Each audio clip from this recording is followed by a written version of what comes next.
Bonjour chers amis, aujourd'hui destination Haïti. Donc le Premier ministre haïtien, M. Ariel Henry, se trouve actuellement à Porto Rico.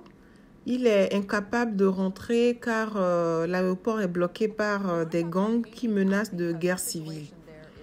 Donc les gangs continuent d'encercler le principal aéroport du pays dans la capitale Port-au-Prince, rendant impossible tout trafic aérien. Donc, M. Henry a été vu pour la dernière fois en public, c'était le vendredi à Nairobi, où il a signé un accord de réciprocité avec le président kenyan William Ruto pour allier le soutien au déploiement d'une force de sécurité. En octobre, effectivement, le Conseil de sécurité de l'ONU avait autorisé une mission multinationale de soutien à la sécurité que le Kenya s'est porté volontaire pour diriger, ouvrant ainsi la voie à une force multinationale pour aider à réprimer la violence croissante et restaurer le calme en Haïti. Cependant, on ne sait toujours pas exactement comment la mission fonctionnera ni le calendrier de déploiement. Haïti est en chute libre. Il n'y a pas un seul élu avec un mandat actuel. La présidence reste toujours vacante. Les mandats des législateurs ont expiré, y compris celui du Premier ministre. Les gangs ont dramatiquement intensifié la violence cette semaine dans un pays où la sécurité s'effondrait déjà. Et Port-au-Prince et certaines zones rurales sont actuellement contrôlées par des bandes armées qui violent, kidnappent et tuent en toute impunité. Le département d'État américain a exhorté mercredi ses citoyens à quitter le pays dès que possible.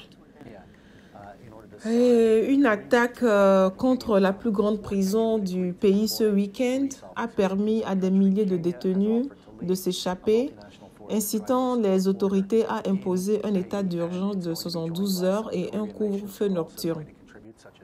Lors d'une conférence de presse mardi, celui que certains médias internationaux nomment le chef de gang le plus puissant d'Haïti, Jimmy Cherizier, l'ancien policier connu sous le nom de Barbecue, a lancé à Henry un ultimatum avertissant que s'il ne démissionne pas, le pays se dirige tout droit vers une guerre civile qui mènera au génocide. Henry pas démissionné, il a mené nous directement dans une guerre civile et qui a débouché sur un génocide.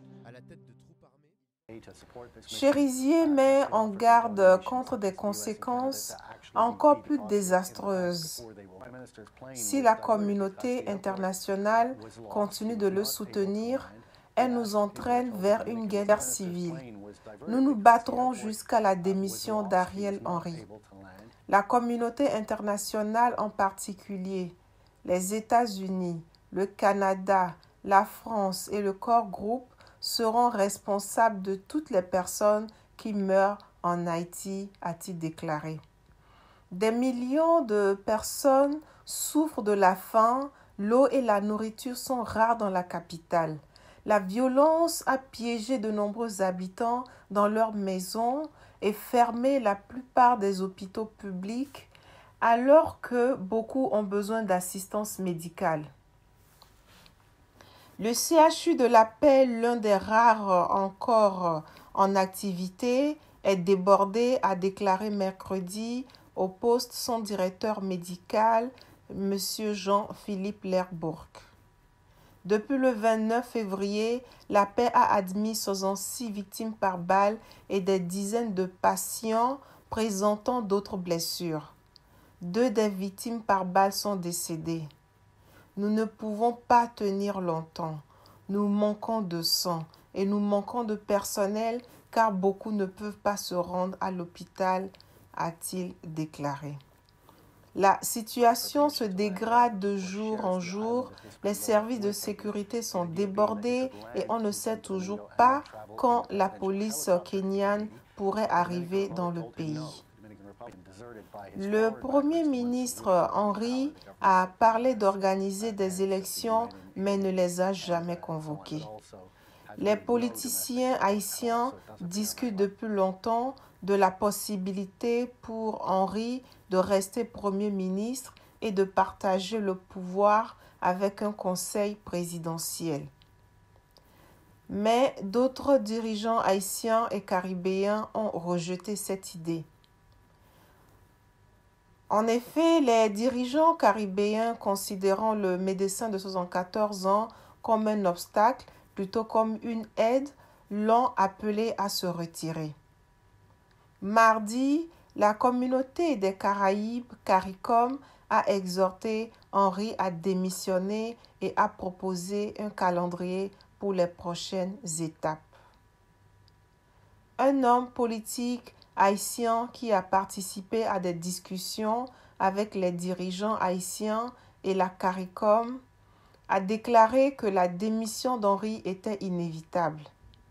Les dirigeants haïtiens et caribéens ont suggéré un gouvernement de transition à deux têtes dans lequel un premier ministre et un conseil présidentiel partageraient le pouvoir selon l'homme politique qui s'est exprimé sous couvert d'anonymat pour décrire des discussions privées.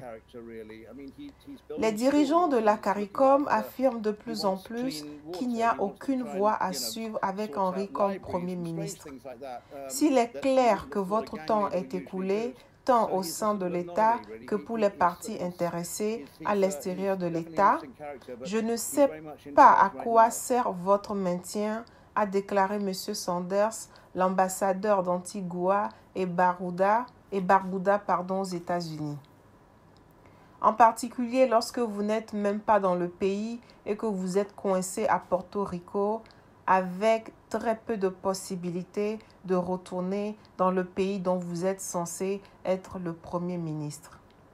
On ne sait pas vraiment si Henry est disposé à démissionner ou si cela compte vraiment.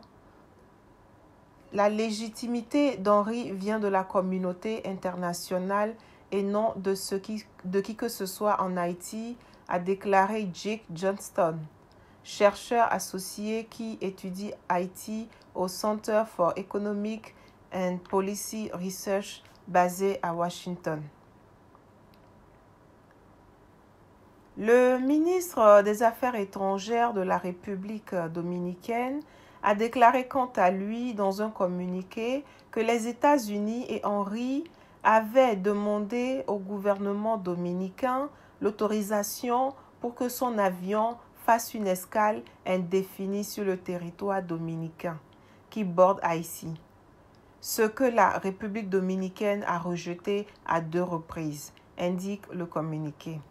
Henry s'est donc envolé pour Porto Rico où il se trouverait actuellement. Les responsables américains ont, semble-t-il, appelé Henry en plein vol pour tenter de le persuader de se retirer en faveur d'une administration de transition. Mardi, le diplomate caribéen Ronald Sanders a déclaré au Washington Post que Henry avait reçu un message du département d'État américain lui demandant d'envisager de se retirer sous certaines conditions. Sanders a déclaré que le message qui lui a été décrit comprenait une déclaration que Henry pouvait lire lorsqu'il annonçait sa démission. Interrogé par un journaliste au sujet d'un article du Miami Herald selon lequel les États-Unis et les gouvernements du bloc régional des Caraïbes de la CARICOM faisaient pression sur le Premier ministre Henry pour qu'il démissionne, l'ambassadrice américaine auprès des Nations Unies, Linda Thomas-Greenfield, a simplement répondu que les diplomates voulaient qu'ils se mettent d'accord sur un processus politique visant à la création d'un conseil présidentiel de transition qui mènera à des élections. Le porte-parole du département d'État américain, Matthew Miller, a déclaré que les États-Unis n'appellent pas Henry ni ne le poussent à démissionner. Nous ne l'appelons pas et ne le poussons pas à démissionner, mais nous l'exhortons à accélérer la transition vers une structure de gouvernance habilitée et inclusive qui agira de toute urgence pour aider le pays à se préparer à une mission multinationale de soutien à la sécurité pour faire face à la situation sécuritaire et ouvrir la voie à des élections libres et équitables. Le prédécesseur d'Henry, l'ancien Premier ministre, M. Claude Joseph, a déclaré mercredi à CNN que les groupes d'opposition politique discutaient d'une éventuelle transition du pouvoir à Port-au-Prince. Ce processus serait probablement structuré par la nomination initiale d'un conseil de transition composé de 3 membres, qui sélectionnerait un président par intérim pour diriger le pays, a-t-il déclaré.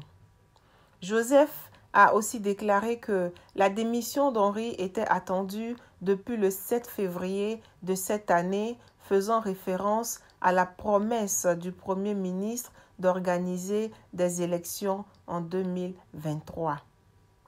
Elles n'ont jamais eu lieu et l'administration d'Henry citant l'insécurité du pays comme un obstacle majeur.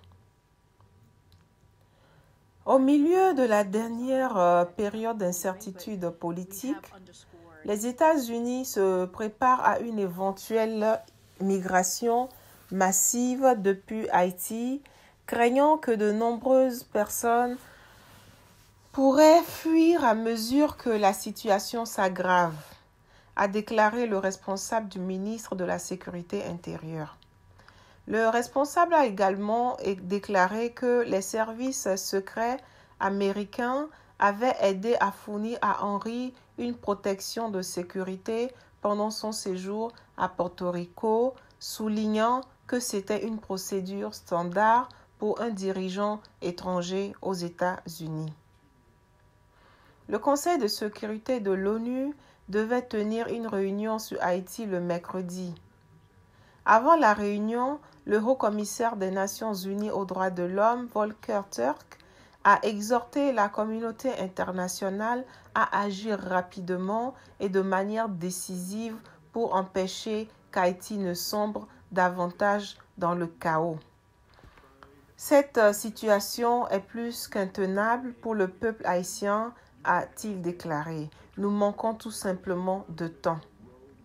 Les acteurs internationaux ont observé avec inquiétude la détérioration des conditions en Haïti. Stéphane Dujarric, porte-parole du secrétaire général des Nations Unies, a déclaré mercredi que la détérioration de la situation accroît la nécessité du déploiement de la mission de soutien. Nous avons besoin que la communauté internationale aide les autorités haïtiennes à rétablir l'ordre public et à calmer la situation. Donc, voici en résumé un peu ce qui s'est passé au cours de la semaine en Haïti. Et nous prions pour le peuple haïtien. Nous sommes de cœur avec vous. Nous vous aimons. Nous prions, nous espérons vraiment que la situation s'améliore pour tous les habitants d'Haïti. Merci à vous, merci de votre temps et bonne après-midi ou journée à vous. Merci.